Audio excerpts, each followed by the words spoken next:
Hello and welcome to the first lecture of Accountancy, Class 11. Today's topic is Introduction to Accounting. Today I'll cover accounting process, also known as its characteristics or attributes. Next is objectives of accounting, its functions, and lastly, the advantages. For those who are new to my channel, I upload lectures in both Hindi as well as in Bengali. This lecture will be a part of my Hindi series. But if you like to see this lecture in Bengali, then I will post its Bengali version's link in the description box below. So without further delay, let's move on to our first topic.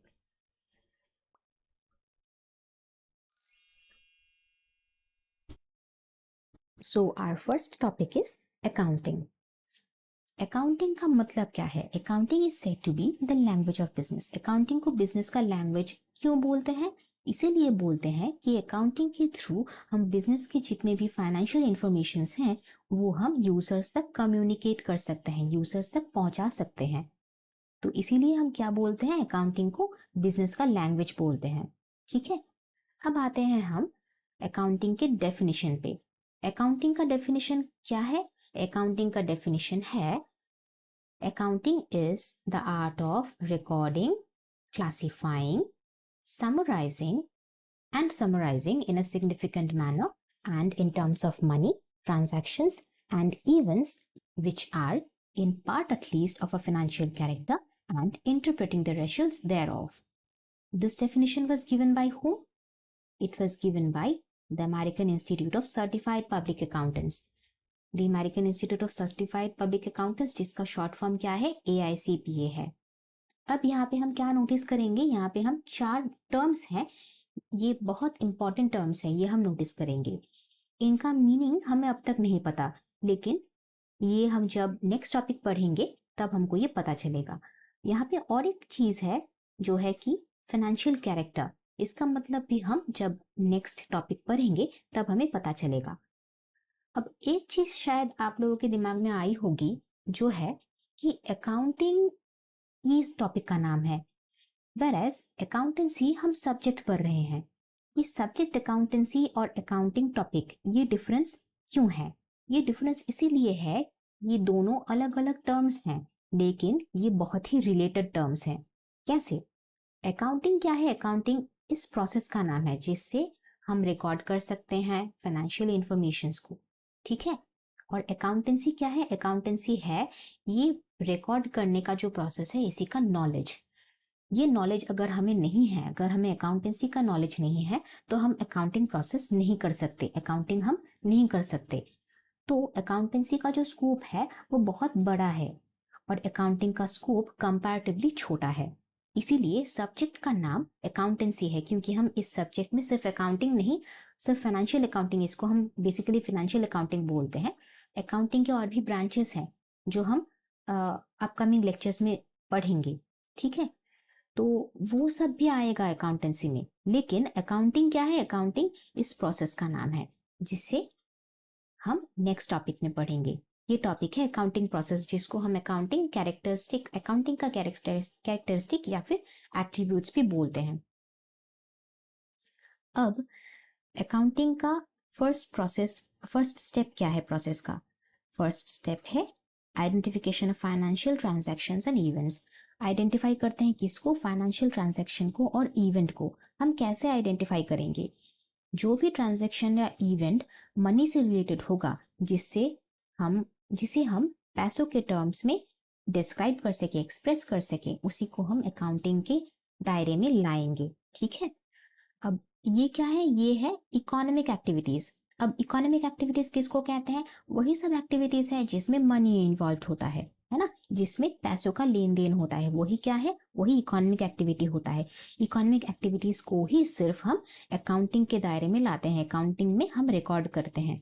ठीक है, next step क्या है? Next है measuring the identified transaction. जो हमने अब तक identify किया था, सिर्फ पहचाना था कि ये हमें रिकॉर्ड करना है, उनका जो है मॉनिटरी वैल्यू क्या है वो हम एसरटेन करेंगे, वो हम निकालेंगे कि कितने पैसों का ट्रांजैक्शन हुआ था. वही हम in the next step record करेंगे, जो कि है रिकॉर्डिंग. ठीक है, रिकॉर्डिंग हम किस में करेंगे? फर्स्ट रिकॉर्डिंग हम करेंगे बुक्स ऑफ ओरिजिनल एंट्री में, जिसको हम जर्नल भी बोलते हैं। ये बहुत इंपॉर्टेंट टर्म है क्योंकि जर्नल, लेजर, ये सब हमें बार बार मिलता रहेगा इस सब्जेक्ट में। अब हम नेक्स्ट स्टेप पे आते हैं जो है क्लासीफाइंग। क्लासीफाइंग किसको बोलते हैं? जर्नल और इट्स सब्सिडियरी बुक्स, मतलब जर्नल में जो ट्रांजैक्शंस हम अब तक रिकॉर्ड करते आए हैं उनको हम क्लासीफाई करेंगे। कैसे क्लासीफाई करेंगे? On the basis of accounts. जैसे कि ऐसा हो सकता है कि राम के साथ कुछ ट्रांजैक्शन हुआ है, वो राम के अकाउंट में जाएगा। जो ट्रांजैक्शन श्याम के साथ हुआ है वो श्याम के अकाउंट में जाएगा, लाइक दैट। ओके। ये भी हो सकता है कि परचेज वाले ट्रांजैक्शन हम एक साथ रिकॉर्ड करें, सेल वाले ट्रांजैक्शन हम एक साथ रिकॉर्ड करें। ऐसे हम डिफरेंट अकाउंट्स बनाते हैं लेजर में। तो वही होता है क्लासिफाइंग द ट्रांजैक्शंस। एंड वो हम क्या किस में करते हैं? वो हम करते हैं लेजर में। अब आते हैं हम नेक्स्ट स्टेप पे जो है कि है समराइजिंग। समराइजिंग हम कैसे करते हैं? समराइजिंग हम करते हैं ट्रायल बैलेंस बना के, उसके बाद हम फाइनेंशियल स्टेटमेंट भी बनाते हैं। समराइजिंग क्यों करते हैं? फर्स्ट चीज ये है, समराइजिंग हम इसलिए करते हैं ताकि जो इंफॉर्मेशन हमने अब तक रिकॉर्ड किया था लेजर तक, वो यूजर्स को अच्छे से समझ में आए, अंडरस्टैंडेबल टू इट्स यूजर्स। इसीलिए हम क्या करते हैं? समराइज करते हैं। पहले हम क्या बनाएंगे इसमें? ट्रायल बैलेंस बनाएंगे। ट्रायल बैलेंस के बाद हम क्या बनाएंगे? फाइनेंशियल स्टेटमेंट या फिर फाइनेंशियल अकाउंट, फाइनल अकाउंट्स भी उसको बोलते हैं। ठीक है। अब इसमें फाइनल अकाउंट में क्या आता है? फाइनल अकाउंट में आता है trading and profit and loss account और आता है बैलेंस शीट। ये दोनों चीज आता है फाइनेंशियल स्टेटमेंट या फिर फाइनल अकाउंट्स में। ठीक है। अब हम समराइज कर लिए हैं इसको। समराइज करने के बाद हमें क्या करना है? हमें एनालाइज और इंटरप्रेट करना है, जो कि है हमारा नेक्स्ट स्टेप। अब इसमें क्या आता है? इसमें आता है कंपैरेटिव स्टेटमेंट प्रिपेयर करना, रेशियोज कैलकुलेट करना, और भी है एक जो है हमारा कॉमन साइज स्टेटमेंट। तो ये सब हम डिफरेंट जो है चीजें हम बनाते हैं इसमें। क्यों बनाते हैं? इसका रीजन क्या है? इसका रीजन है कि हमें बिजनेस का जो है, बिजनेस का प्रॉफिटेबिलिटी जानना है कि बिजनेस में प्रॉफिट हुआ है या फिर लॉस हुआ है, वो जानना है। बिजनेस का फाइनेंशियल पोजीशन भी हमको जानना है। फाइनेंशियल पोजीशन क्या है कि कितने एसेट्स है, कितने लायबिलिटीज है, बिजनेस अच्छे से चल रहा है कि नहीं, इसके कितने कैपिटल क्या है, किससे किससे लोन लिया है, कौन कौन डेटर्स है, ठीक है, किससे पैसा मिलना है, किसको पैसा देना है। ये सब चीजें हमें पता चलती हैं इससे, अगर हम इसको एनालाइज और इंटरप्रेट करेंगे। ठीक है। जिससे कि जो यूजर्स है वो मीनिंगफुल जजमेंट्स पास कर सके, मतलब जान सके। ठीक है। अब लास्ट स्टेप क्या है? ये है communicating. This is very very important, क्योंकि हमने पहले भी कहा था, क्या कहा था अकाउंटिंग के मीनिंग में, कि मीनिंग क्या था? मीनिंग क्या था? Language of business. क्यों लैंग्वेज था? ताकि हम कम्युनिकेट कर सके, है ना। तो यही आ जाता है communicating. It involves communication of relevant information to the users of accounting. Relevant information जो है वो अकाउंटिंग के यूजर्स तक पहुंचाना है। कैसे? हम इंफॉर्मेशन पब्लिश करेंगे in the right time at the right place, correct time में और करेक्ट जगह पे। ठीक है। हमको पब्लिश करना है, तभी क्या होगा? तभी ये यूजर्स जो हैं उनको इंफॉर्मेशन सही से मिलेगा। सही से मिलेगा तभी वो समझ पाएंगे कि उनको क्या डिसीजन लेना है ना। तो कम्युनिकेटिंग लास्ट स्टेप है और ये बहुत इंपॉर्टेंट स्टेप है। इसी के ऊपर पूरा अकाउंटेंसी बेस्ड है, पूरा अकाउंटिंग बेस्ड है। ठीक है। अब देखो, हाँ, ये आ गए हम एक एब्रीविएशन पे। ये क्या है? एक एब्रीविएशन है। क्या है? IMRCSAC। ये एब्रीविएशन किस चीज का है? अकाउंटिंग प्रोसेस का है। ये अकाउंटिंग प्रोसेस का जो एब्रीविएशन है वो आपको इजीली याद रहे, इसलिए मैंने ये एक लाइन बनाया है ये। ठीक है। ये लाइन क्या है? I am really confident in the subject accountancy. अब इस लाइन में ये जो आई है, आई से आता है identification of financial transactions and events. ये जो एम है, एम से आता है measuring the identified transactions. Really का आर से होगा रिकॉर्डिंग, कॉन्फिडेंट के सी से होगा क्लासिफाइंग, सब्जेक्ट के एस से होगा समराइजिंग, अकाउंटेंसी के ए से होगा एनालिसिस एंड इंटरप्रिटेशन, और लास्टली सी से होगा कम्युनिकेटिंग। ठीक है। तो आप लोगों को सिर्फ ये याद रखना है, I am really confident in the subject accountancy. अगर ये लाइन याद रह गया तो आपको ये अकाउंटिंग प्रोसेस भी आराम से याद रहेगा। कभी भी आप इसको गलत से नहीं लिखोगे। ठीक है ना। किसके बाद क्या आएगा, ये आपको एक सीक्वेंस में ही याद रहेगा। ये बहुत इंपॉर्टेंट है क्योंकि ये प्रोसेस है जिसको हम जंबल नहीं कर सकते, आगे पीछे हम नहीं ले जा सकते। अब यहाँ पे क्या आ गया, ये आ गया आपका ऑब्जेक्टिव्स ऑफ अकाउंटिंग। अब आप एक चीज नोटिस करोगे, ऑब्जेक्टिव्स आएगा, फंक्शंस आएगा, एडवांटेज आएगा, ये सब जो है काफी रिलेटेड है एक एक दूसरे से, ठीक है।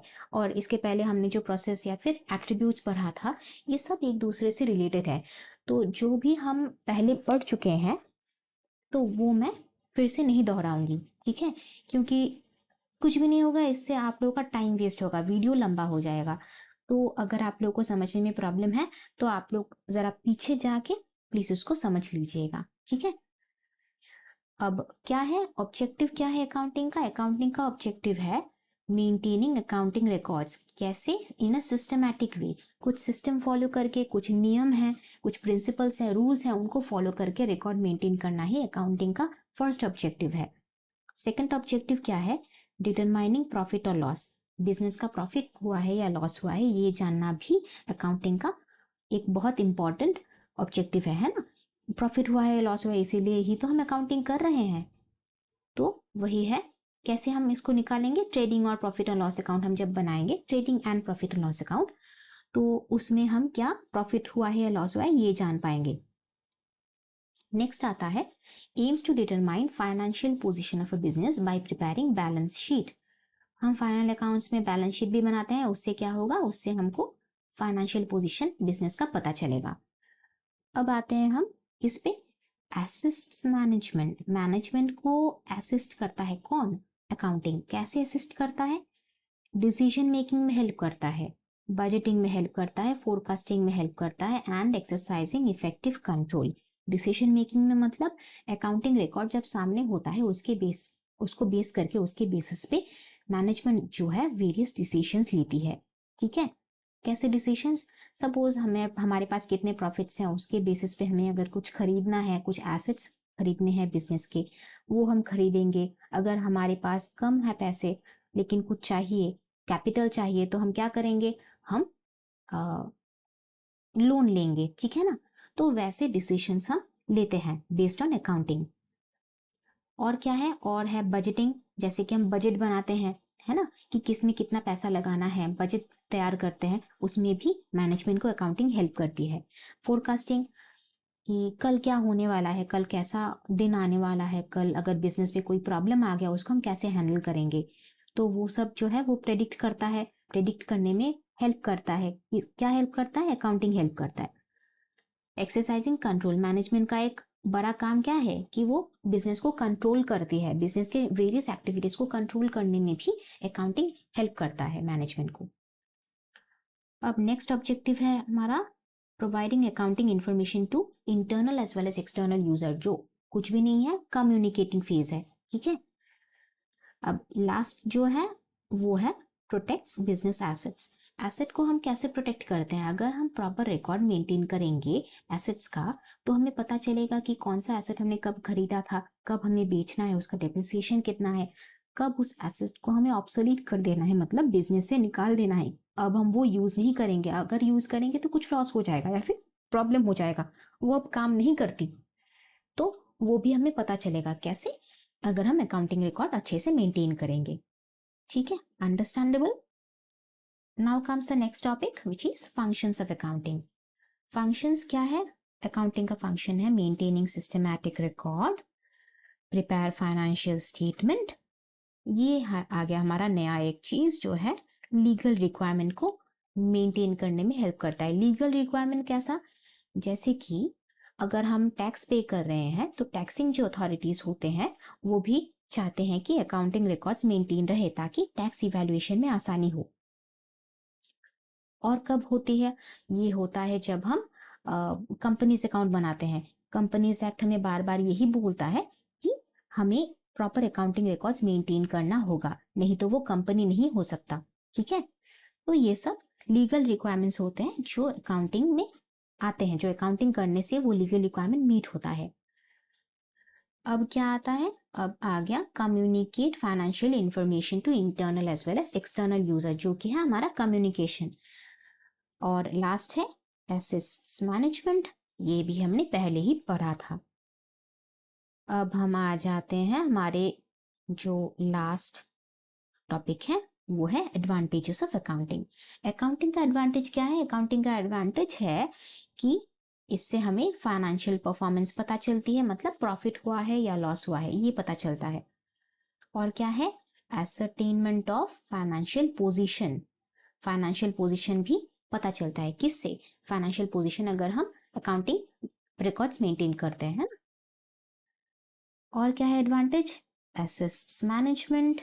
फिर तीसरा है ये वाला। अब ये देखो, एक नया चीज है आप लोगों के पास। ये क्या है? Systematic and timely recording makes it unnecessary to remember every transaction. अब आप लोग एक चीज सोचिए, अगर आप कोई भी चीज एक कॉपी में लिख के रखोगे तो क्या ये जरूरी है कि आप उसको याद रखो? जरूरी नहीं है ना। तो वही है यहाँ पे भी। अगर आप जो भी ट्रांजैक्शंस है उसके माइन्यूट डिटेल्स भी अगर आप अच्छे से लिख के रखोगे, अगर उसको रिकॉर्ड करोगे, अकाउंटिंग रिकॉर्ड्स मेंटेन होगा, तब आपको जरूरी नहीं होगा कि आप वो सब चीजें याद रखो कि कब हुआ था, कितने पैसे थे, किसके साथ था। वो सब याद रखने का जरूरत नहीं है। तो that makes another advantage of accounting, which is unnecessary to remember every transaction. All right. Next advantage क्या है? Systematic recording facilitates comparative study of financial performance. Comparative study मतलब कंपेयर करना फाइनेंशियल परफॉर्मेंस को। अब कंपेयर हम दो तरीके से कर सकते हैं, एक है इंटर फर्म और एक है intra firm. INTER, inter firm. Inter firm क्या है? अगर हम दो या फिर दो से ज्यादा कंपनीज में अगर हम अपने फाइनेंशियल परफॉर्मेंस को कंपेयर करें, अगर अपनी कंपनी के साथ हम दूसरी कंपनी के फाइनेंशियल परफॉर्मेंस को कंपेयर करें, वो हम इंटर फर्म बोलते हैं। INTER, inter firm. ठीक है। अगर हम अपनी ही कंपनी के फाइनेंशियल परफॉर्मेंस को पहले जो ईयर्स के फाइनेंशियल परफॉर्मेंस है उसके साथ कंपेयर करें with in the company itself, with in the firm itself, तब हम उसको क्या बोलते हैं? Intra firm. INTRA, intra firm. तो यह हम अच्छे से याद रखेंगे। Inter firm is outside your company and intra firm is within your company। ठीक है, या फिर within your financial within your business enterprise। Okay. Next advantage क्या है? Accounting records act as good evidences, thus facilitates settlement of tax liabilities. मतलब मैंने पहले भी आपको कहा था कि टैक्स लायबिलिटीज जो हम सेटल करते हैं, मतलब टैक्स जब हम देते हैं, तब अगर हम अकाउंटिंग रिकॉर्ड को सबमिट करें अथॉरिटीज के पास, तो उनको समझने में ये आसानी होगी, उनको हमारा जो टैक्स है वो इवैल्यूएट करने में आसानी होगी। उनको पता चलेगा कि टैक्स का जो अमाउंट है वो ज्यादा हुआ है या अप्रोप्रिएट है या फिर कम हुआ है, जो भी केस है। ठीक है। नेक्स्ट सेट ऑफ एडवांटेजेस है, accounting records also help in settling various situations arising in partnership businesses। Partnership business में जो वेरियस सिचुएशंस आ सकते हैं, जैसे कि पार्टनरशिप बिजनेस क्या होता है? जिसमें दो या फिर दो से ज्यादा लोग साथ मिलकर एक बिजनेस चलाते हैं। ये कंपनी नहीं है, कंपनीज एक्ट में रजिस्टर्ड होता है, ये रजिस्टर्ड नहीं होता है। ठीक है। So that is a partnership business. अब पार्टनरशिप बिजनेस में क्या होता है? वेरियस टाइप्स ऑफ सिचुएशंस आ सकते हैं, जैसे कि से कोई नया पार्टनर उसका एंट्री हुआ है, admission of a new partner, फिर कोई एक्सिस्टिंग पार्टनर जो है वो रिटायर कर रहा है, retirement of a partner, death of a partner हो सकता है। ये हो सकता है कि जो फर्म है वो फर्म ही बंद हो रहा है। ये सब डिफरेंट टाइप्स ऑफ सिचुएशंस आ सकते हैं एक पार्टनरशिप बिजनेस में, या फिर नॉर्मल बिजनेस में भी। यहाँ पे हम पार्टनरशिप बिजनेस की बात बोल रहे हैं। ठीक है। तो वही अगर अकाउंटिंग रिकॉर्ड्स मेंटेन होगा, तब वो सब जो सिचुएशंस आएंगे उसको हैंडल करने में आसानी होगी। अब क्या आता है? नेक्स्ट है, accounting data are often accepted by the courts as good evidences. Court में अगर हम अकाउंटिंग डेटा को, रिकॉर्ड को हम अगर पेश करेंगे, तो कोर्ट भी इसको एविडेंस के तौर पे स्वीकार करेगा। ठीक है। अब कोर्ट क्यों इसको मानेगा? क्योंकि अकाउंटिंग रिकॉर्ड जो है वो एक सिस्टमैटिक वे में बनाई गई है, कुछ नियम है, कुछ प्रिंसिपल्स हैं जिनको फॉलो करने के बाद ही अकाउंटिंग डेटा मेंटेन होता है। ठीक है।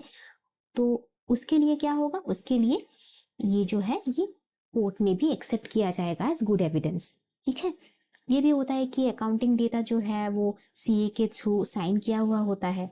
So that is also accepted, क्योंकि सीए एक प्रोफेशनल है, तो प्रोफेशनल के थ्रू वो पास होता है, वो साइन किया गया होता है, इसीलिए भी वो कोर्ट में एविडेंस के तौर पे माना जाता है। नेक्स्ट एडवांटेज है assess business, sale of business. ठीक है, सेल ऑफ बिजनेस मतलब बिजनेस जब सेल करते हैं, से हम अपना बिजनेस किसी और को बेच रहे हैं, तो उसी केस में भी हम कितने पैसों में बेचेंगे, उसको क्या फेयर प्राइस होगा, परचेज प्राइस क्या होगा उनके लिए और मेरे लिए सेल्स प्राइस क्या होगा, वो निकालने के लिए भी अकाउंटिंग बहुत हेल्पफुल होता है। नेक्स्ट आ गया हमारा previous records of transaction assist in insolvency proceeding. Insolvency मतलब बिजनेस के पास अगर सफिशिएंट पैसा नहीं है कि वो उसके जो क्रेडिटर्स हैं उनको वो लौटा सके, मतलब जिनसे पैसा लिया था, जिनका पैसा लगा हुआ है, जो इन्वेस्टर्स हैं, उनको अगर हम पैसा नहीं लौटा सकते, ठीक है, ये एक इंसॉल्वेंसी हो जाता है। जब बिजनेस के पास पैसा नहीं है, जब बिजनेस लॉस मेकिंग हो जाता है, तब क्या करेंगे, तब इस बिजनेस को हम बंद कर देंगे। लेकिन बंद करने के बाद, बंद करने के पहले हमें उन लोगों को पैसा देना पड़ेगा, किसको कितने पैसे देंगे, वही हम क्या करेंगे, इंसॉल्वेंसी प्रोसीडिंग में हैंडल करेंगे। जो बिजनेस बंद करने का जो प्रोसेस है वही होता है इंसॉल्वेंसी प्रोसेस। अब उस प्रोसेस में भी जो पहले के ट्रांजैक्शंस हमें रिकॉर्ड करने हैं, रिकॉर्ड ऑलरेडी हो रखे हैं, उनके थ्रू हम क्या करेंगे, ये जो इंसॉल्वेंसी प्रोसीडिंग है वो हम करेंगे। ठीक है, अब ये लास्ट एडवांटेज जो है वो है फैसिलिटेट्स ग्रांट ऑफ लोन्स। अब लोन कौन देती है, लोन देती है फाइनेंशियल इंस्टीट्यूशन। ठीक है, तो लोन देने से पहले फाइनेंशियल इंस्टीट्यूशन हमेशा ये जज करेगी, पता लगाएगी कि हम जिसको लोन दे रहे हैं वो प्रॉफिट में चल रहा है या फिर लॉस में चल रहा है ना। अगर वो लॉस मेकिंग हो गया तो उसको हम लोन नहीं देंगे। क्यों? क्योंकि वो रिपे नहीं कर सकेगा हमें। तो ये कैसे पता चलेगा, प्रॉफिट और लॉस कैसे पता चलता है, अगर हम फाइनेंशियल स्टेटमेंट पढ़ते हैं। अगर फाइनेंशियल इंफॉर्मेशन हमें नहीं मिलेगा तो अकाउंटिंग हमें उस तरफ से हेल्प करता है। ठीक है, नेक्स्ट हमारा जो टॉपिक है वो है लिमिटेशन, और बहुत सारे टॉपिक्स हैं, हम ये नेक्स्ट लेक्चर्स में कवर करेंगे। So that's all for today's lecture. अगर आपको ये लेक्चर पसंद आया है then do not forget to share it among your friends and family. Also subscribe to this channel and hit the bell icon so that you get notified every time I post a new video. Thank you so much. See you in the next class.